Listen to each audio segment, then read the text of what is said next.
Going just on that, is ego what prevents us from? Is ego what causes us to resist? And is ego always bad? If we want to, achieve a level of oneness and acceptance, so is ego always going to be the bad guy? The bad thing. Okay, let's go there. The ego is a program. It's a program of beliefs or thoughts. So first, in order to answer this question, we need to understand what the ego is and how it was built.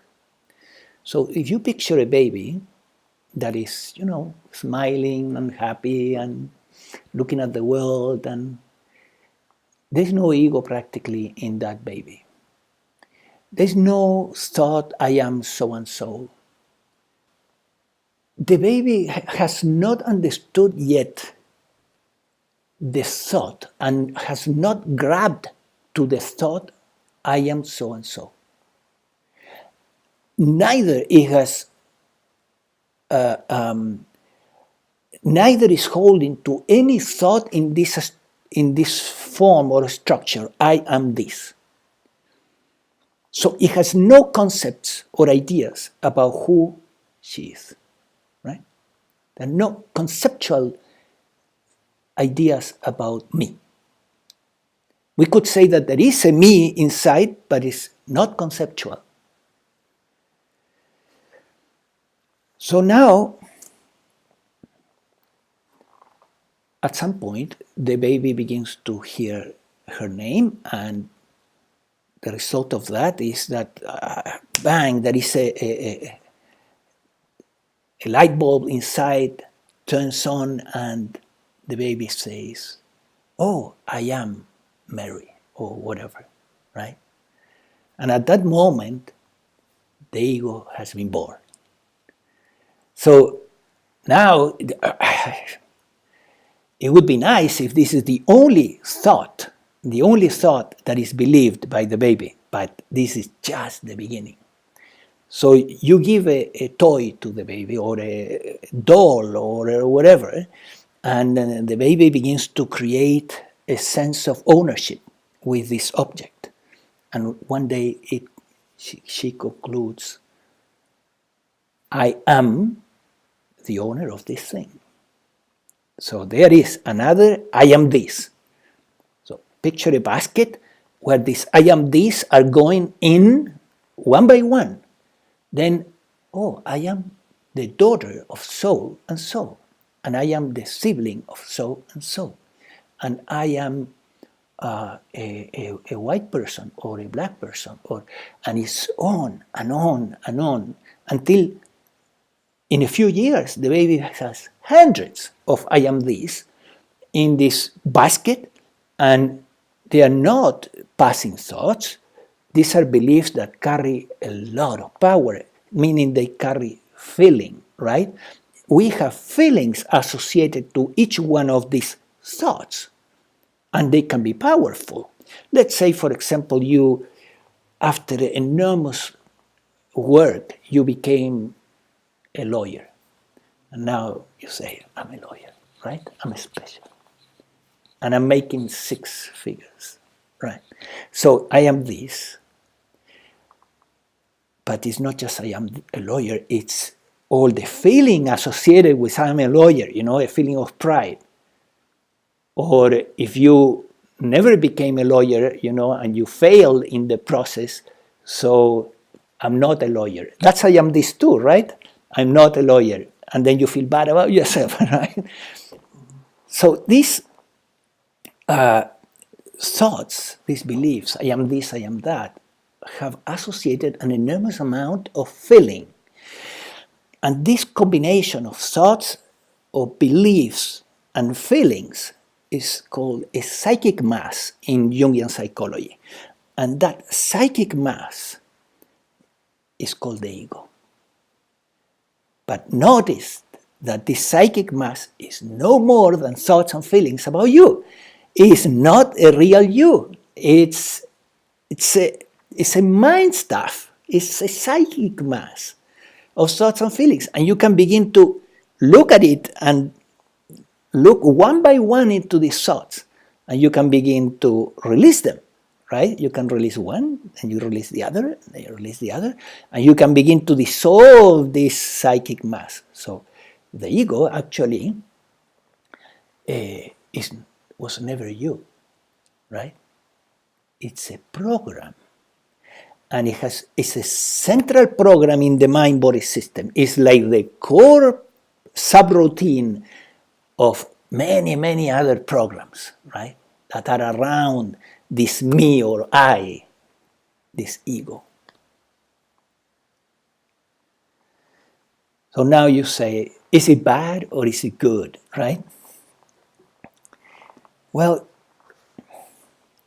we have so much ego to release that actually there is, the question is somewhat unnecessary in the sense that there's a lot of work we need to do to let go of the ego, yeah, to release it. So as long as we need to release ego, just keep releasing it. If one day you feel internally that you don't need to release a certain part of your ego, you will know, yeah? Because the more you release the ego, the more you release it, the more you get connected with your true nature. Your true nature is what was there in the baby before the ego. What was there? That was the real self, the real nature, the true nature of the baby. What was that? Before the conceptual self arose, what was there?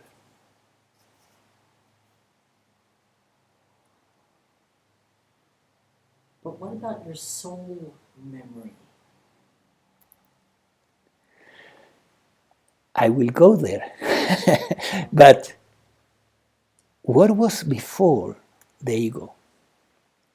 What was the core of this baby? It was God.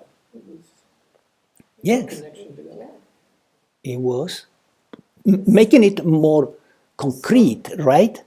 What was The it? soul. Okay. More concrete. The divinity. Yes, more concrete.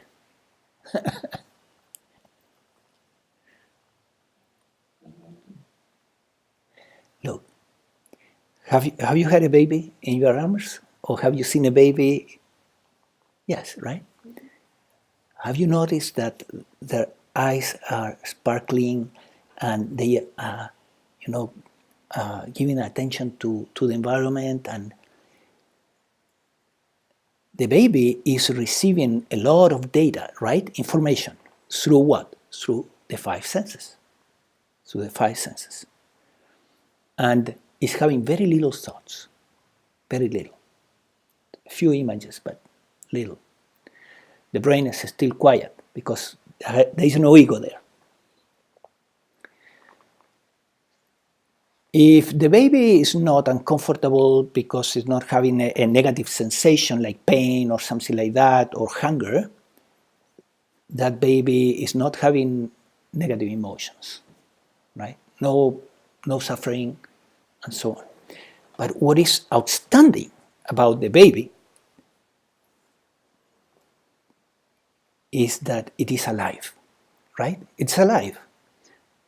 Now, you can have a baby, let's picture a baby that is a corpse only, a baby that died, and then you have right there also a baby that is alive. What is this life that is here and no life in the other corpse, in the corpse? Consciousness. The body. Consciousness, right? So, but more concrete, what is this consciousness that is in the baby and is making it alive? What is it? Well, it's soul. It's the purity of the soul. It's awareness. Okay, because soul, I'm going to go to the word soul, is a very specific thing. But when you say awareness, can you make it a little bit more concrete? Love.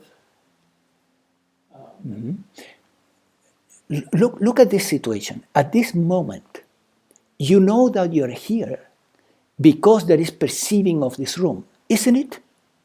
There is perception. There is perceiving. Can you notice that there is perceiving of this room? Can you notice the perceiving? Yes.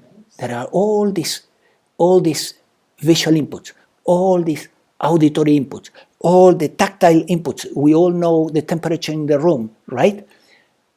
There is so much sensations coming in, but there is not only the sensations, there is also the perceiving of these sensations. There is perceiving of this sensation, perception of these sensations, right?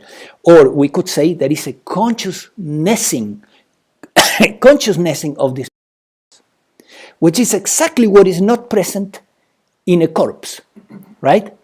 The corpse still has the five senses, but the consciousness is not there. Awareness is not there. There is no perceiving through. There is no perceiving through that body. The body is broken, so there is no consciousnessing of the environment through that body. Make sense? So the baby, when before it created the ego, in that baby there was a perceiving of the environment, and that's the magic. Without perceiving, nothing, you're a corpse. No perceiving, you're gone, right? The perceiving was the magic in the baby. That's why when you get there and you see, oh, it's alive. Of course it's alive. It's perceiving the environment. If the perceiving is gone, life is gone. It's the perceiving of the environment what makes us alive. It's our very life. This perceiving of this moment, which is formless perceiving, it's just non-dual also. It's not positive or negative, right? But there is perceiving of this moment is what makes you alive and not a corpse. So even today, your real nature, your true nature has not been touched. It was present before you created an ego, and is present now. Is this perceiving? Is perception. Perceiving, consciousnessing, awareness, or awarenessing, because it's more like a verb.